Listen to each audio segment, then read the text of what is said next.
हमारी संस्कृति, हमारे संस्कार सदा रहे हमारे साथ। भारत के महान ग्रंथों और काव्यों का संपूर्ण संकलन। सब्सक्राइब करें तिलक। कई तरीके की एलईडी लाइट्स आपके घर और ऑफिस के लिए। GR LED lights, make India bright.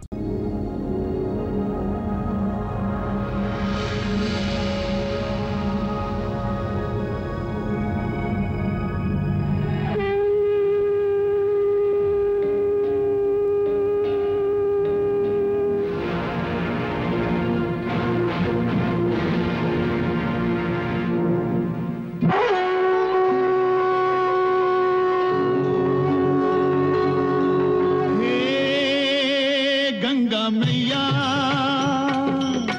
तेरी शरण में जो भी प्राणी आया उसका बेड़ा पार लगाया। गंगा मैया, गंगा मैया, गंगा मैया, हर हर गंगे, जय जय जय हर हर गंगे। निर्बल का बल तेरा ये जल, अमृत जैसा सबके लिए।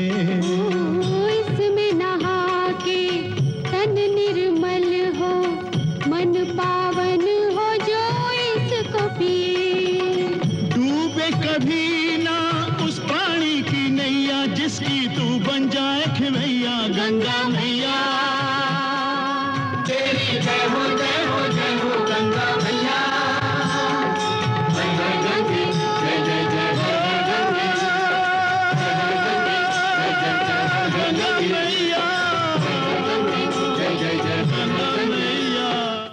नारायण नारायण नारायण। ये अधर्म है। सगर पुत्र अधर्म करने जा रहे हैं महादेव। इनकी मति भ्रष्ट हुई है।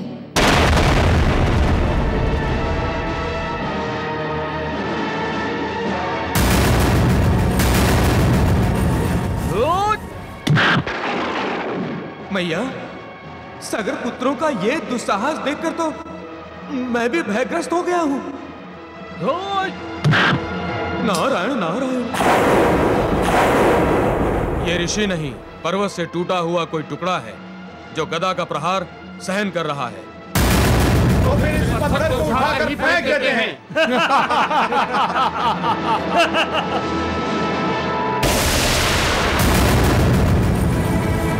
ठहरो ठहरो, इसका सत्कार करके फेंको।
हम अनुजों, हम बलशाली हैं और हमारे पास अस्त्र शस्त्र भी हैं। हम इस अग्नि अस्त्र का विनाश कर सकते हैं। अच्छा अच्छा, तो तुम मायावी हो, अपनी माया से हमें डराना चाहते हो। परंतु हम उनमें से नहीं जो माया से भयभीत हो जाएं। उल्टा हमें देखकर सब भयभीत होते हैं। हे मायावी, हमारी शक्ति से पूरी पृथ्वी कांप उठती है। मायावी युद्ध हम भी कर सकते हैं। मैया, सगर पुत्रों का ये दुस्साहस। नारायण नारायण नारायण। सगर पुत्रों, तुम अपनी शक्ति से उन्मत्त हो गए हो। तुम भूल गए हो कि ऋषि मुनियों की तपस्या में बाधा डालना राक्षसों का काम है, अयोध्या के राजकुमारों का नहीं। मायावी कहकर तुमने मेरा अपमान किया है, इसलिए मैं महर्षि जनहू तुम्हें शाप देता हूं। जिस बल के अभिमान से तुमने एक तपस्वी का अपमान किया है, तुम्हारा वही बल एक तपस्वी के सामने निर्बल हो जाएगा और तुम्हारा शीघ्रातिशीघ्र पतन होगा। मृत सर्प डाला है ना मेरे गले में, तुम सबको काल सर्प डसेगा, वो भी शीघ्र। तुम्हारा पतन निश्चित है सगर पुत्रो। हमें काल सर्प डसेगा? हमारा शीघ्र पतन होगा।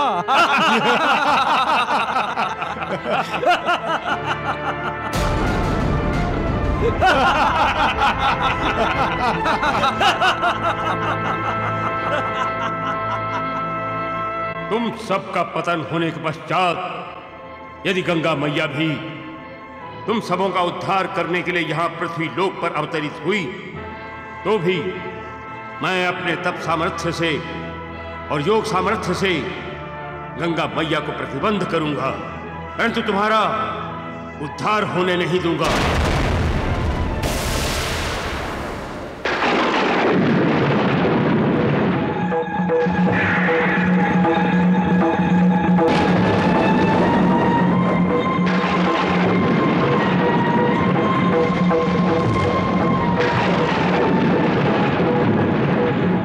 नारायण नारायण।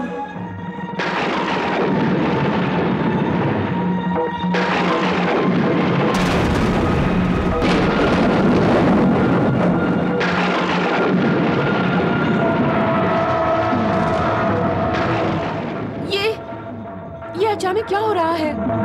ऐसा लग रहा है जैसे प्रलय आने वाली है। ये क्या हुआ?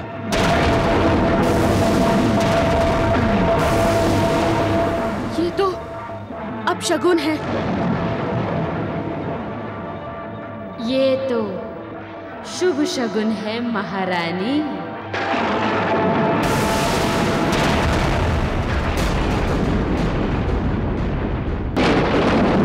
नारायण नारायण।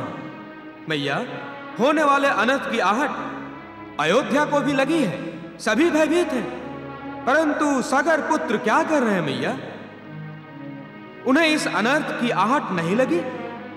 वैसे मैया, आपने देखा या नहीं, मैंने तो महर्षि जनहू के शाप के पश्चात भी सागर पुत्रों के चेहरे पर कोई भय नहीं देखा।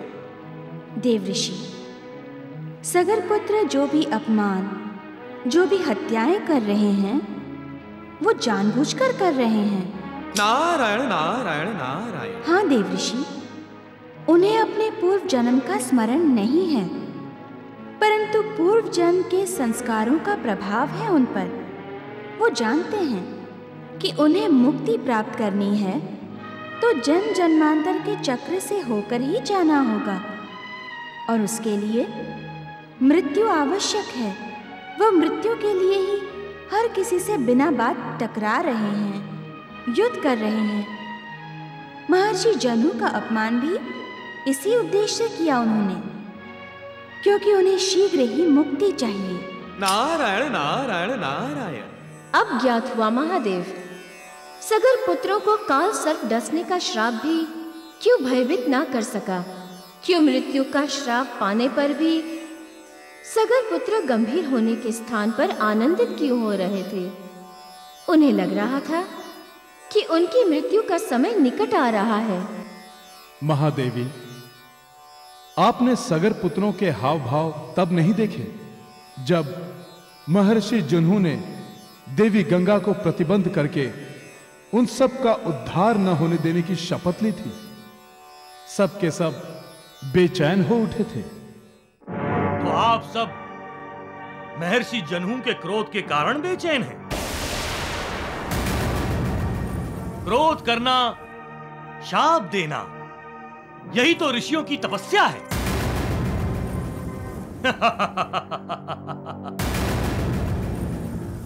परंतु शाप आपके लिए क्या है? शाप का प्रभाव निर्बलों पर पड़ता है, आप जैसे शूर वीरों पर नहीं।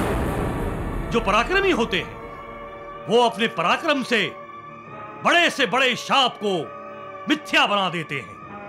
आप अपनी शक्ति से अनिभिज्ञ हैं। आपके सामने तो मौत भी घुटने टेक देगी। एक ऋषि का शाप क्या है?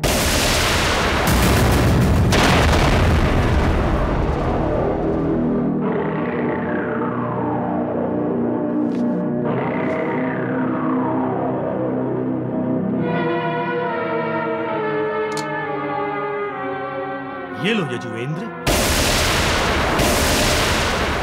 पर ये वारुणी है, मध्य। लो,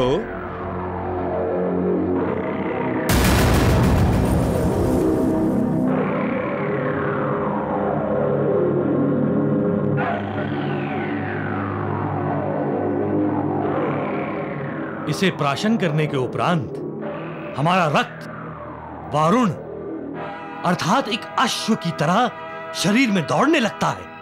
परंतु मातामह, हमने आज तक कभी मध प्राशन नहीं किया। तो अब प्राशन करो, निर्भय होकर प्राशन करो, अच्छा लगेगा।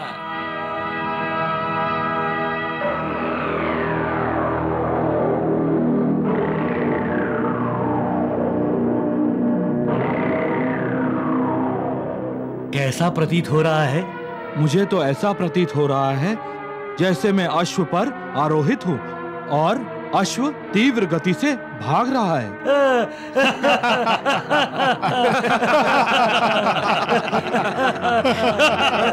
मैं भोजन का प्रबंध करने को कहती हूँ महाराज। भोजन? अभी से? नहीं, अभी तो हमें राजनीति पर चर्चा करनी है। राजनीति? पितामह, कैसी राजनीति? अयोध्या की राजनीति। जो सिंहासन पर आरूढ़ होता है वो राज की नीति तय करता है। अब समय आ गया है कि तुम में से कोई सिंहासन पर बैठे। हां, अब तुम में से कोई एक अयोध्या का उत्तराधिकारी बनेगा। उत्तराधिकारी तो अंशुमन बनेगा मातामह। वो हमसे ज्येष्ठ है। परंतु वो महाराज सगर का पौत्र है, पुत्र नहीं। और सिंहासन पर प्रथम अधिकार पुत्र का होता है, पौत्र का नहीं।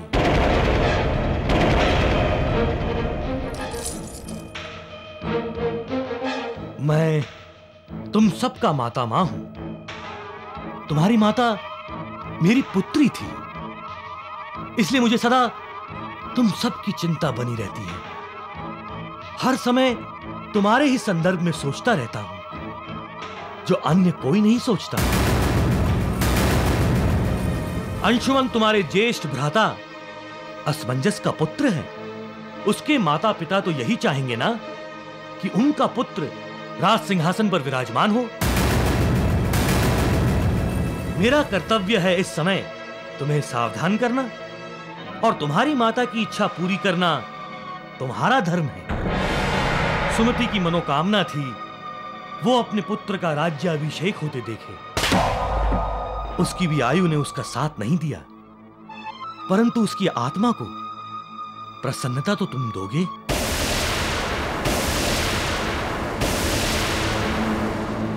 नहीं? अवश्य मातामह, अवश्य मातामह। ऐसा ही होगा मातामह। हमारा यजुवेंद्र ही अयोध्या का उत्तराधिकारी बनेगा।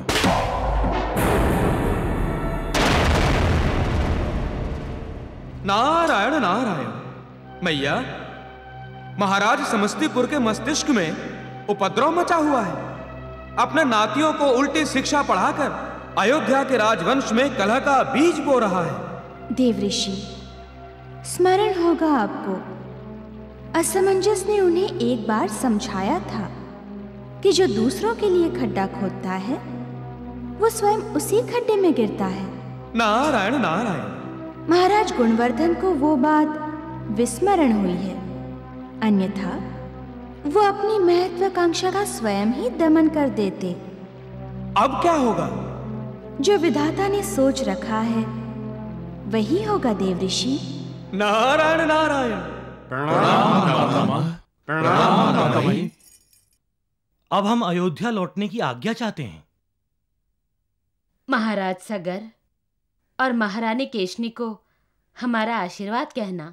जी मातामही, आपकी दी हुई भेंट भी उन्हें दे दूंगा।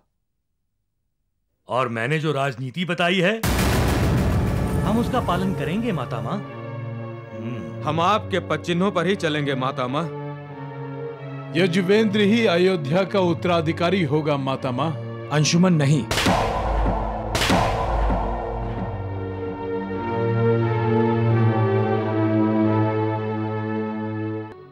सूर्यवंश की रीति के अनुसार अब वो समय आ गया है कि अयोध्या के उत्तराधिकारी को सिंहासन पर बिठाकर हम वानप्रस्थ आश्रम ग्रहण करें। उसके लिए अयोध्या के उत्तराधिकारी का चयन करना होगा। आज तक मंत्री परिषद की राय से ही चयन होता आया है और आज भी मंत्री परिषद की राय से ही चयन होगा। महाराज, आपके 60,000 पुत्रों में से राजपुत्र यजुवेंद्र सक्षम है। आप उसे अपना उत्तराधिकारी चुन सकते हैं। मैं भी मंत्री परिषद के सम्मुख अपनी राय रखना चाहती हूँ। अवश्य। राजपुत्र यजुवेंद्र सक्षम अवश्य हैं, परंतु अविवेकी हैं। अयोध्या को सक्षम और विवेकी उत्तराधिकारी चाहिए।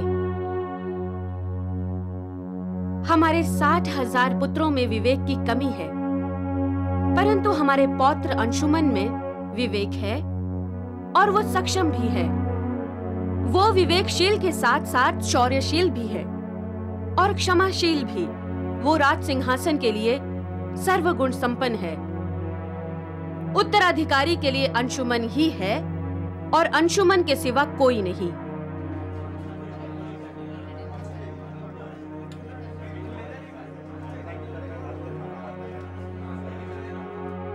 आप क्या समझते हैं मेरी चुप्पी में मेरी हाँ छुपी है? नहीं महाराज, ये तो मेरा संयम था जो मैंने सगर पुत्रों के सामने आपको कुछ नहीं कहा। आपने उन्हें मत पिलाया जो कोई भी माता पिता नहीं करेंगे। आप तो उनके माता मोह है। यही नहीं, आपने तो स्पष्ट शब्दों में उन्हें राज सिंहासन के लिए अंशुमन के विरुद्ध कर दिया। आप क्यों राजवंश में कलह करवाने की सोच रहे हैं? महारानी सौमित्रा, आप जानती हैं मेरा स्वप्न है अयोध्या पर समस्तीपुर का ध्वज लहराना, और अपने उस स्वप्न को पूरा करने के लिए मेरा कोई भी कर्म जो आपको कुकर्म लगे वो मेरे लिए मेरा सत्कर्म है और मेरा उद्देश्य भी, जिसकी पूर्ति के लिए मुझे 60,000 सगर पुत्रों का साथ मिल रहा है। एक बार हमारे 60,000 नाती अयोध्या के सिंहासन पर बैठ जाएं, बस।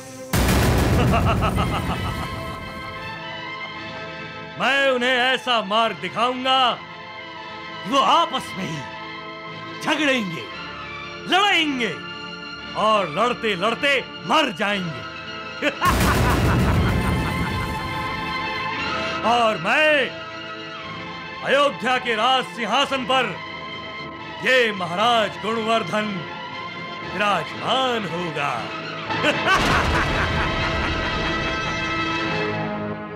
प्रणाम राजपुत्रों। ये तो अयोध्या का संदेशवाहक है। अयोध्या में सब कुशल तो है? अयोध्या में उत्तराधिकारी के चयन के लिए मंत्री परिषद की बैठक हुई थी, इसीलिए मानसी मौसी ने मुझे तत्काल आपके लिए संदेश देकर भेजा है। क्या संदेश है? संदेश है कि राजपुत्र अंशुमन को उत्तराधिकारी बनाना निश्चित हुआ है और अंशुमन को वशिष्ठ ऋषि के आश्रम में बुलाया गया है। नहीं, हम ऐसा नहीं होने देंगे। हमें अभी अयोध्या के लिए प्रस्थान करना होगा।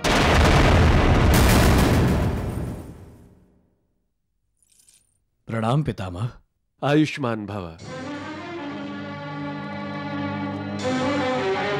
क्या बात है पितामह, आपने मुझे अचानक आश्रम से क्यों बुला लिया? पुत्र अंशुमन, हमने तुम्हें अयोध्या का उत्तराधिकारी बनाने का निर्णय ले लिया है। क्यों? तुम्हें इस निर्णय से आनंद नहीं हुआ?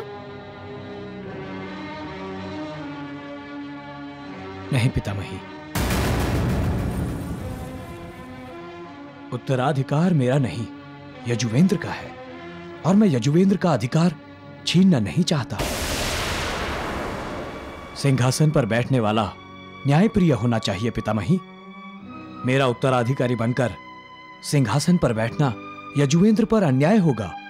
उसने मुझसे न्याय मांगा तो क्या न्याय दूंगा मैं उसे? नहीं पितामह, क्षमा चाहता हूं पितामही। मैं यजुवेंद्र का अधिकार नहीं छीन सकता। वैसे भी पितामह, यजुवेंद्र आपका पुत्र है और मैं पौत्र। सिंहासन पर प्रथम अधिकार पुत्र का ही होता है।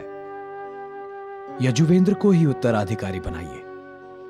वैसे भी यजुवेंद्र मेरे काका हैं, मैं उनका भतीजा हूं। मैं उनसे आयु में 1 वर्ष अवश्य बड़ा हूं, परंतु हम दोनों में भाई भाई का, मित्रता का नाता अधिक है।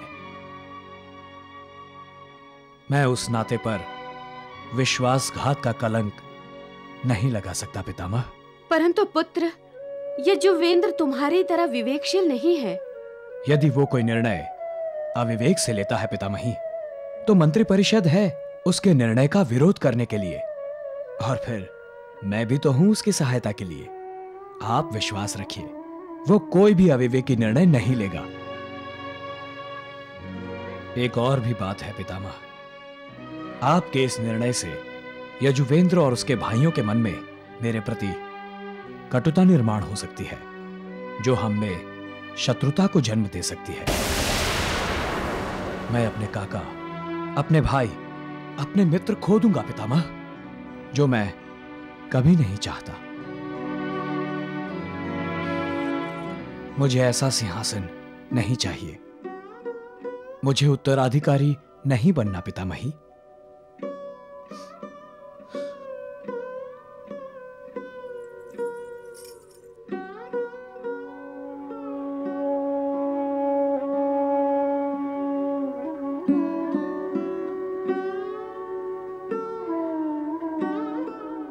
हमें तुम पर गर्व है अंशुमन। जैसा तुम चाहते हो वैसा ही होगा। अयोध्या का उत्तराधिकारी राजपुत्र यजुवेंद्र ही होगा। मैं अनुग्रहित हुआ पितामही।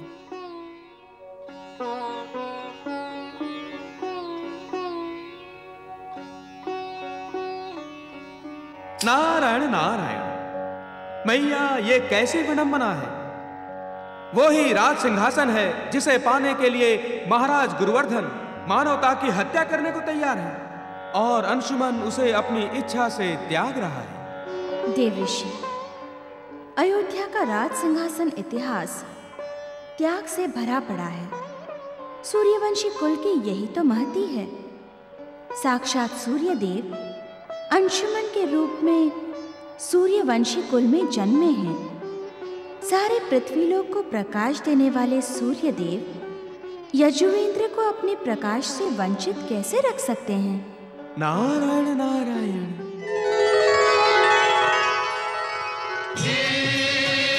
गंगा मैया, हर हर गंगे, जय जय जय हर हर गंगे, हर हर गंगे, जय जय जय हर हर गंगे।